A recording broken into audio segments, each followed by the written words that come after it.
வணக்கம் மக்களே, நீங்க பாரு கேட்கறது மொக்க கமிட்டி. நாங்கள் ஹோஸ்ட் டெட்புல் அண்ட் வூல்வரின் இந்த வருஷத்தோட ஒன் ஆஃப் த பெஸ்ட் மூவிங்கிறது மட்டும் இல்லாமல் டெட்புல் லிட்டரல் மார்வல் ஜீசஸாக மாறி செத்துட்டு இருந்த எம்சியூவை நெட்டுக்கோத்தில் தூக்கி நிற்க வச்சாரு. மார்வல் பக்கத்தில் இன்னொரு ஸ்பாட்ல திரும்ப வச்சாரு. இந்த வருஷத்தோட one of the highest grossing மூவியாகவும் அது மாறிச்சு. எல்லா பக்கத்துல இருந்துமே மிகப்பெரிய பிரேசிங் தான் கிடைச்சது. அண்ட் டெட்புல் கேரக்டரை நிறைய பேருக்கு கொண்டு போய் சேர்த்த ஒரு முக்கியமான படமாகவும் இது மாறிச்சு. இதுக்கு முன்னாடி டெட்புல் என்னதான் ஃபேமஸாக இருந்தாலும் இந்த படத்துக்கு அப்புறம் அவர் ரொம்ப ஐகானிக்காக மாறி இருப்பாருன்னு தோணுது. மார்வல் இதுக்கப்புறம் வர போகிற டெட்புல் படங்களை கொஞ்சம் கேர்ஃபுல்லாக தான் ஹேண்டில் பண்ணுவாங்க அப்படின்னு நினச்சிட்டு இருக்க அந்த சமயத்தில் இப்போ லேட்டஸ்டாக நடந்த ஒரு சின்ன வெரைட்டி இன்டர்வியூவில் ரையன் ரெனால்ட்ஸ் அண்ட் ஆண்ட்ரூ கேஃபில் ரெண்டு பேருமே உட்காந்து மாறி மாறி இன்டர்வியூ பண்ணிக்கிட்டாங்க. அதில் அப்கமிங் டெட்புல் 4 வராதுப்பா அப்படிங்கிற மாதிரி ரையன் ரெனால்ட்ஸ் டீஸ் பண்ணியிருக்காரு. என்னடா சொல்கிற, டெட்புல் அண்ட் வூல்வரின் 2 வருதுன்னு சொன்னாங்க, டெட்புல் 4 வருதுன்னு சொன்னாங்க, அவ்வளோதானா டெட்புல் கதை முடிச்சுதா அப்படின்னு நீங்கள் யோசிக்கிறதுன்னு புரியுது. என்ன சொல்லியிருக்காரு அண்ட் டெட்புல் ஃபியூச்சர் படம் என்ன மாதிரி அமைய போகுதுங்கிறத மொத்தமாக பார்த்துலாமா? The other thing is I see Deadpool's a supporting character much more than he is a main, the center. We center him sometimes because they want, that's what they want. They want, but you can't center him unless you take everything away from him. Right. You have to like create a situation where he's so much the underdog. And I don't think I can do that again. So I think if he comes back, it's going to be in a someone else's movie. Channing Tatum so excited to play Gambit, and I would happily be the fifth banana in his movie or anyone else's. I love the ரையன் ரெனால்ட்ஸை பொறுத்த வரைக்கும் டெட்புலுங்கிற கேரக்டரே கிட்டத்தட்ட ஒரு supportive கேரக்டராக இருந்தால் தான் work ஆகும். So மற்றபடி அவர் solo performance இருந்தால் அவரை மெயின் பாயிண்டாக வச்சு கதை எழுதுறது ரொம்ப கஷ்டங்கிற மாதிரி சொல்லியிருக்காரு. அதுதான் கிட்டத்தட்ட உண்மையும். காமிக்லேயுமே நீங்கள் எடுத்து பார்த்தீங்கன்னா அவர் ஒரு பக்கம் நம்ம ஸ்பைடர்மேன் காமிக்கில் வருவார், இன்னொரு பக்கம் வூல்வரின் இல்லை எக்ஸ்மென் காமிக்கில் வருவார், அவெஞ்சர்ஸ் காமிக்கில் வருவார். அவருக்கான சோலோ கதைகள்னு பார்க்கும்போது ஒரு 10 கதைகள் இருக்கும், அவ்வளோதான். அண்ட் அவர் தனியாக வச்சு கதை சொல்கிறதுங்கிறது ரொம்ப கஷ்டம். டெட்புல் சுற்றி ஒரு 4-5 சூப்பர் ஹீரோஸாவது இருக்கணும், இல்லைனா எக்ஸ்மெனாவது இருக்கணும். அவங்க இருந்தால் மட்டும்தான் டெட்புல் அவங்கள ஃபன் பண்ணிக்கிட்டே கதையை நகர்த்திட்டு போவார். ஸோ டெட்புல் அமேசிங்காக எழுதப்பட்ட ஒரு சப்போர்ட்டிவ் கேரக்டர். இன்ட்ரடக்ஷன் கிட்டத்தட்ட அவர் வில்லனாக தான் பண்ணியிருப்பாங்க. அதுக்கப்புறம் தான் அவருக்கு ஃபோர்த் வால் பிரேக்கிங்லாம் கொடுத்து ஒரு ஹீரோவாக புஷ் பண்ண ட்ரை பண்ணாங்க. பட் அந்த கேரக்டர் வடிவமைக்கப்பட்ட விதமே சப்போர்ட்டிவ் கேரக்டராக அந்த காலத்தினால அவரை வச்சு பல கதைகள் சோலோவாக காமிக்லே இல்லைங்க. பட் படத்தில் வந்து பார்த்தீங்கன்னா சப்போர்ட்டிவ் கேரக்டராக இருந்தாலும் அவரை சுற்றி இருக்கவங்கள அவங்க கிட்ட இருந்து பறிக்கும் போது இவர் மெயின் லீடாக மாறுவார். அதை தான் இந்த டெட்புல் 1, 2, 3 சொல்லி 3 படங்களையுமே பண்ணியிருக்காங்க. ஸோ அது ரொம்ப இன்ட்ரெஸ்டிங்கான ரைட்டிங் நான் சொல்வேன். டெட்புலோட 3 படங்களையும் எடுத்து பாருங்க. டெட்புல் கிட்ட இருந்து ஏதாவது ஒன்று பறிக்கப்படும், டெட்புல் அதை தேடி தான் ஓடுவார். அதை வச்சு தான் கதையும் எழுதப்பட்டிருக்கும். ஸோ மொதல் படத்தில் லிட்டரலி அவருடைய லைஃபே பறிக்கப்பட்டிருக்குன்னு தான் சொல்வேன். அண்ட் ஆப்வியஸாக கேர்ள் ஃப்ரெண்டை தூக்கியிருப்பாங்க. அண்ட் 2வது படத்தில் திரும்பவும் கேர்ள் ஃப்ரெண்டை தூக்கியிருப்பாங்க. ஐ மீன் டெட்புலே கொள்ற மாதிரியும் டெட்புல் அவருடைய வாழ்க்கைக்கான மீனிங்கை தேடி ஓடுற மாதிரி காமிக்கப்பட்டிருக்கும். 3வது படத்தில் அவருடைய மொத்த யூனிவர்ஸும் அழிகிற மாதிரி காமிக்கப்பட்டிருக்கேன். அதை சரி செய்கிற மாதிரி டெட்புல் ஓடிட்டு இருப்பாரு. ஸோ சுற்றி இருக்க அந்த கேரக்டர்ஸை தூக்கும் போது தான் டெட்புலுக்கான அந்த டிரைவிங் ஃபோர்ஸே கிடைக்குது. அண்ட் அதை வச்சு மட்டும் தான் கதையவே அழகாக எழுத முடியுங்கிற சுச்சுவேஷன் ஏற்பட்டிருக்கும் போது டெட்புல் 4லையுமே அதே ட்ரோப்பை திரும்ப ஃபாலோ பண்ண முடியுமா? ஏன்னா மொதல் 3 படத்திலேயே கேர்ள் ஃப்ரெண்டை பேஸ் பண்ணி தான் கதை நகர்த்துட்டு இருந்துச்சு. அதுக்கு ஒரு அமேசிங்கான க்ளோஷரை டெட்புல் 3ல கொடுத்துட்டாங்க. அந்த படம் எனக்கு தெரிஞ்சு டெட்புல் 3யோடய முடிஞ்சிச்சுங்க. ஃபேமிலியோட போய் டெட்புல் ஒன்றா சேர்ந்துட்டாரு. வூல்வரினுக்கும் அவருக்கு தேவையான ஒரு ஃபேமிலி கிடைச்சிருக்கு. சிம்பிள், அவ்வளோதான், முடிஞ்சிச்சு. அந்த கதையை முடிஞ்சிச்சு. இதுக்கப்புறம் திரும்ப கமா போட்டு எங்கிறது கண்டினியூ பண்ண முடியும்னு நினைக்கிறீங்க? மறுபடியும் டிவியை உள்ள பூந்து இந்த 4 பேரை தூக்கிட்டாங்க. டெட்புல் அவருடைய ஃப்ரெண்ட்ஸ் அண்ட் ஃபேமிலிக்காக திரும்ப சண்டை போட போறாருன்னு சொன்னா சொன்ன கதையை அரைச்சமாவே அரைக்கிற மாதிரி இருக்காது. டெட்புலே கலாய்க்க ஆரம்பிச்சிருவாரு. அதனால இதுக்கப்புறம் நான் அப்பியர் ஆகிற படங்கள் மோஸ்ட்லி சப்போர்ட்டிவ் கேரக்டராக தான் நான் வருவேன். அண்ட் அதுதான் டெட்புலுக்கு பர்ஃபெக்டாக சூட் ஆகவும் செய்யும். ஸோ அதை பற்றி எனக்கு கவலையே கிடையாது. சோலோ படங்களுங்கிறது இதோட நிறுத்திக்கலாம் அப்படிங்கிற மாதிரி தான் இந்த பக்கம் ரையன் ரெனால்ட்ஸ் மென்ஷன் பண்ண வந்திருக்காரு. அதுவும் மிக முக்கியமாக கேம்பிட்டுக்குன்னு ஒரு சோலோ படம் வந்துச்சுன்னா அதில் நான் 5வது சப்போர்ட்டிங் கேரக்டராக வந்தாலும் எனக்கு பிரச்சனை இல்லை. அந்த மாதிரி ரைட்டிங்கை தான் நான் எதிர்பார்க்குறேங்கிற மாதிரியும் அவர் மென்ஷன் பண்ணியிருக்காரு. ஸோ கேம்பிட்டுக்குன்னு தனி படம் வரப்போகிறதுங்கிறத இப்போதைக்கு ரையன் ரெனால்ட்ஸ் அன்அஃபிஷியலாக கன்ஃபார்ம் பண்ணியிருக்காரா? ஏன்னா டெட்புல் அண்ட் வூல்வரின்ல கேம்பிட்டுக்கான ஒரு ஸ்டோரி ஆர்க்குங்கிறது பற்றினா அழகாக அமைஞ்சிருக்கும். அதை அவங்க காமிக்கில் தான் ப்ரெசென்ட் பண்ணியிருப்பாங்க. லைக் கேம்பிட்டே நான் இங்கே தான் போகிறதான்ப்பா, இந்த ஒயிட்ல தான் போகிறதா போல, எனக்கு என்ன நடந்துச்சுன்னே தெரில அப்படிங்கிற மாதிரி சொல்லிட்டு எனக்கான பேரை நானே உருவாக்கிக்கிறேன் அப்படிங்கிற மாதிரி படத்தோட எண்ணில் இறங்கி சண்டை செஞ்சிருப்பாரு. அது ஒரு பெரிய கேரக்டர் ஆர்க்கா இல்லைனாலும் இவன் யாரு, எப்படி இங்கே வந்தான், எதுக்காக அவன் வந்து போராடிட்டு இருக்கான், ஏன் இந்த குரூப்பில் இவனை சேர்த்தாங்க அப்படின்னு சொல்லி சில விஷயங்களை சூப்பராகவே எக்ஸ்பிளைன் பண்ணியிருப்பாங்க. ஸோ அதை பேஸ் பண்ணி தனியாக ஒரு கேம்பிட் படம் வரலாம். ஆல்ரெடி வர வேண்டியது எக்ஸ்மென் யூனிவர்ஸ்லேயே வந்து பார்த்தீங்கன்னா கேம்பிட் படம் வர வேண்டியது 10 வருஷத்துக்கு முன்னாடி. அதில் நம்ம சானிங் டேட்டம் கேஸ் பண்ணப்பட்டு அந்த எக்ஸ்மென் யூனிவர்ஸ் குரூப் ஃபோட்டோவில் அந்த மனுஷன் இருப்பார். இவர் தான் அந்த ஃபோட்டோ எடுக்க ஹெல்ப் பண்ணாருன்னு நினைக்கிறேன். அதுக்கப்புறம் தான் டிஸ்னி உள்ள பூந்து எல்லாத்தையுமே குழப்பி அடிச்சு இப்போதைக்கு ஃபைனலாக எப்படியும் நம்ம சானிங் டேட்டம் திரும்ப கேம்பிட்டாக வந்துருந்தாலும் இவரை பேஸ் பண்ணி தனி ஒரு படம் கொடுத்தா நல்லா தான் இருக்கும். பட் அது எப்படி ஒர்க் அவுட் ஆக போகுது தாங்க தெரியல. பிகாஸ் இந்த டெட்புல் அண்ட் வூல்வரின்லயே சானிங் டேட்டம் ஒரு சப்போர்ட்டிவ் கேரக்டர் தான் வந்திருப்பாரு. கேம்பிட்டே ஒரு சப்போர்ட்டிவ் கேரக்டராக காமிச்சு அவரை பேஸ் பண்ணி தனி ஒரு படம் கொடுக்குறதுங்கிறது கஷ்டம் தான். படமாக வரலனாலும் ஒரு ஸ்பெஷல் ப்ரெசன்டேஷன் மாதிரி ஏதாவது ஒன்று ரெடி பண்ணிட்டு இருப்பாங்க தான் தோணுது.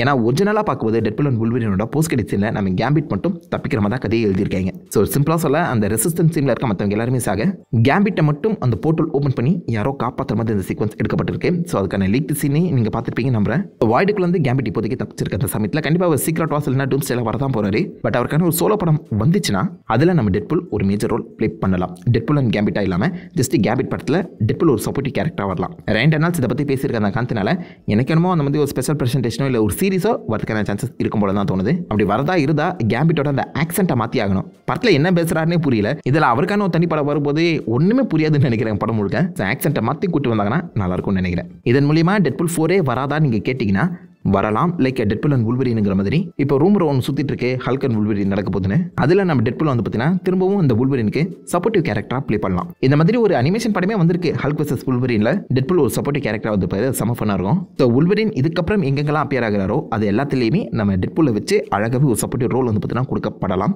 ரெண்டு பேருக்கும் ஒரு பாண்டிங் உருவாகி இருக்கு. ஹியூ ஜாக்மன் தான் ஃபியூச்சரில் வுல்வரினா வருவாரான்னு கேட்டிங்கன்னா கேள்விக்குறி தான். பட் கேம்ஃபிகை பொறுத்த வரைக்கும் அது கண்டினியூ ஆகலாம் அப்படிங்கிற மாதிரி லைட்டாக டீஸ் பண்ணியிருக்காரு. இந்த சீக்ரெட் வாஸ்க்கு அப்புறம் மியூட்டன்ஸாக தான் கேக் ஆஃப் ஆகிற சமயத்தில் ஏகப்பட்ட புது மியூட்டன்ஸை நீங்கள் பார்ப்பீங்க. அதில் பல இடங்களில் கண்டிப்பாக இந்த பக்கம் நம்ம டெட்பூல் வரதுக்கான சான்சஸ் அதிகம். டூம்ஸ்டே சீக்ரெட் வாஸ்ல கூட நம்ம டெட்பூல் ஒரு மேஜர் ரோல் ப்ளே பண்ணலாம். அதுலேயுமே அவர் மோஸ்ட்லி சப்போர்ட்டிவாக தான் இருக்க போறாரு. நிறைய பேர் ஆக்சுவலாக ஸ்பைடர்மேன் 4லயே டெட்பூல் வர போறாரு அப்படிங்கிற மாதிரி ரூமெல்லாம் கிளப்பி விட்டுட்டு இருக்காங்க. பட் இதில் ஒரு வார்த்தை என்னன்னு கேட்டிங்கன்னா டெட்பூல் எப்படி மேஜர் ரோல் ப்ளே பண்ண மாட்டாரோ அதே மாதிரி PG-13 ரோலும் அவரால் ப்ளே பண்ண முடியாது. டெட்பூல் அண்ட் வுல்வரின் ரெண்டு பேருமே R-rated கண்டென்ட்டுக்காகவே உருவாக்கப்பட்ட கேரக்டர்ஸ். அவங்க கிட்டத்தட்ட நீங்கள் அந்த R ரேட்டிங்கை பிரிக்கவே முடியாதுங்க. அவ்வளோ வைலன்ஸ் அண்ட் அவ்வளோ அந்த ப்ரொஃபானிட்டி அவர்கிட்ட இருக்கும். அதை தூக்கிட்டு ஒரு டெட்பூல் கேரக்டரை எழுதவே முடியாது. அப்படி எழுதப்பட்டது தான் once upon a time in Deadpool. அதாவது டெட்பூல் 2ஓட PG-13 வெர்ஷன் எந்த அளவுக்கு ஃப்ளாப் ஆச்சு நல்லாவே தெரியும் நம்புறேன். PG-13 டெட்பூலை உருவாக்கவே முடியாத அந்த சிச்சுவேஷனில் இந்த மாதிரி அவெஞ்சர்ஸ் கூடவோ ஸ்பைடர்மேன் கூடவோ அவர் எப்படி ஒன்றா கோப்பாங்க? ஏன்னா இந்த மாதிரி படங்கள் வைடர் ஆடியன்ஸுக்கு அப்பீல் ஆகக்கூடியது. வைடர் மீன்ஸ் நிறைய சின்ன பசங்களும் வந்து பார்ப்பாங்க, ஃபேமிலி. இந்த படங்கள் எல்லாமே குடும்பங்கள் கொண்டாடும் வெற்றியாக இருக்கிற காரணத்தினால மோஸ்ட்லி R ரேட்டிங்கை இதில் அவாய்ட் பண்ண தான் ட்ரை பண்ணுவாங்க. PG-13க்காக தான் புஷ் பண்ணுவாங்க. இந்த மாதிரி படங்களில் டெட்பூல் வரதும் வராததும் ஒன்று தான். மேபி 1-2 படத்தில் அவரை சகிக்கலாம்னு நினைக்கிறேன். PG-13 மாட்டாங்க, நான் இப்படி தான் இருப்பேன் அப்படிங்கிற மாதிரி டெட்பூல் என்னதான் சொன்னாலும் இதையே தொடர்ந்து நிறைய படங்களுக்கு கண்டினியூ பண்ண முடியாது. சலிப்பு தட்டிடுங்க. இதை ஆக்சுவலாக கலாய்க்கிற மாதிரி டெட்பூல் 3ல ஒரு வித்தியாசமான பிளாட் லைனே இருந்திருக்கான். அதில் டெட்பூல் இதுக்கு முன்னாடி ரிலீஸ் ஆன இன்ஃபினிட்டி சாகா படங்கள் எல்லாத்துலையுமே இருந்திருக்காரு. பட் அவர் R-rated-ஆக இருக்க அந்த சமயத்தில் டிஸ்னி வரை கட் பண்ண மாதிரி ஒரு சீக்வன்ஸ் பார்த்தீங்கன்னா எடுத்திருக்காங்களாம். ஐ மீன் இருக்க இது வரைக்கும் ரிலீஸ் ஆன எல்லா MCU படங்களுமே டெட்பூல் ஒரு ஓரமாக தான் இருந்திருக்காரு. இவன் R-rated-ஆக இருக்கனால கட் பண்ணிட்டோம் அப்படிங்கிற மாதிரி சும்மா ஒரு கலாய்க்கிற சீக்வன்ஸ் டெட்பூல் 3ல எடுக்கிறதா பிளான் பண்ணி வச்சிருந்திருக்காங்க. அது ஒரு தனி படமாகவும் கொடுக்க யோசிச்சுட்டு இருக்காங்க. பட் அதுக்கப்புறம் தான் அதை கேன்சல் பண்ணியிருக்காங்க. காரணத்தினால இந்த மாதிரி டெட்பூலை நீங்கள் ஒரு 2-3 படத்தில் சப்போர்ட்டிங் கேரக்டர் அதுவும் PG-13 கேரக்டராக பார்க்கலாமே தவிர்த்து R-rated-ஆக பார்க்கும்போது மோஸ்ட்லி வுல்வரின் படம் இல்லைன்னா எக்ஸ்பென் படத்தில் தான் கூட்டு வர முடியும். அதுலேயுமே ஒன்லி செலக்டட் படங்களில் மட்டும் தாங்க டெட்பூல் அப்பியர் ஆவார் சப்போர்ட்டிங் ரோலில். ஸோ இதுலேருந்து என்ன சொல்ல வராங்கன்னா டெட்பூல் 4 நடக்கலாம், நடக்காமலையும் போகலாம். பட் சப்போர்ட்டிங் ரோல் அப்பியரன்ஸுங்கிறது கண்டிப்பாக இருக்கும். பட் அதுலேயுமே நீங்கள் டெட்பூலை கொஞ்சம் லிமிட்டாக தான் எதிர்பார்க்க முடியும் அப்படிங்கிறத சொல்லாமல் சொல்ல வராங்க. அவ்வளோதான். பட் கசிஞ்ச ரூமர் படி பார்க்கும்போது எனக்கு என்னமோ ஹல்க் வர்சஸ் வுல்வரின் படம் வந்துச்சுன்னா அதில் டெட்பூல் கண்டிப்பாக இருப்பார் தான் தோணுது. அண்ட் டெட்பூல் 4மே நடக்கலாம், அதுக்கான சான்சஸும் அதிகம். மேபி டெட்பூல் 4ங்கிறது டெட்பூல் கில்ஸ் டெட்பூல் ஸ்டோரினா அமைஞ்சா இன்னும் பெட்டராக இருக்கும். ஏன்னா இப்போதைக்கு மல்டிவர்சல் லெவல் ஏகப்பட்ட டெட்பூல்ஸ் வந்து பார்த்தீங்கன்னா காமிச்சிட்டாங்க. ஸோ அதுலேயுமே இந்த டெட்பூல் கில் டெட்பூல் ஸ்டோரினா லைட்டாக டச் பண்ணியிருப்பாங்களே தவிர்த்து ஒரு ரோக் டெட்பூல் ஊர் முழுக்க சுற்றிட்டு இருக்காரு, ஊரில் இருக்க எல்லா சூப்பர் ஹீரோஸுமே கொண்டுட்டு இருக்காரு. மல்டிவர்சல் லெவல் அவன் ட்ராவல் பண்ணுறதுக்குள்ள அவனை தடுக்கிற மாதிரி ஒரு கதை, அந்த டெட்பூலையே டெட்பூலை ஹண்ட் பண்ணுற மாதிரி ஒரு கதையை எழுதினாங்கன்னா இன்னும் பெட்டராக இருக்கும். டெட்பூல் கில்ஸ் டெட்பூல் இல்லை டெட்பூல் கில்ஸ் த மார்வல் யூனிவர்ஸை லைட்டாக அடாப்ட் பண்ணி ஒரு ஃபுல் ஃப்ளெஷ்டு டெட்பூல் ஆக்ஷன் படமாகவே இதை வந்து அழகாகவே கொடுக்கலாங்க. ஜான் விக் ஸ்டைலில் அது காமிக்க அப்படி தான் இருக்கும். பட் அதில் ஏகப்பட்ட சூப்பர் ஹீரோஸ் வருவாங்க. எல்லாருமே போட்டு தர பார்த்தா கதையை காமிக்கிறது ரொம்ப கஷ்டம். பட் அதை ஆல்ரெடி இந்த டெட்பூல் அண்ட் வுல்வரின் படத்தில் லைட்டாக டச் பண்ணியிருக்க அந்த காரணத்தினால டெட்பூல் 4ல இது ஒரு பாசிபிலிட்டிஸ் இருக்குது, நடக்கலாம், சான்சஸ் இருக்குது. அந்த கூட்டத்தில் ஒருத்தன் டெட்பூல் ரோகா மாதிரி எல்லாருமே கொண்டுட்டு இருக்கான் அப்படிங்கிற மாதிரி காமிச்சா வேற லெவலில் இருக்கும். டெட்பூல் 4ங்கிறது டெட்பூல் கில்ஸ் டெட்பூலாக இருந்தால் எப்படி இருக்குன்னு யோசிச்சு பாருங்க. பட் இது நடக்குமான்னு தெரில, நல்லாயிருக்கும், பொறுத்தது பார்ப்போம்.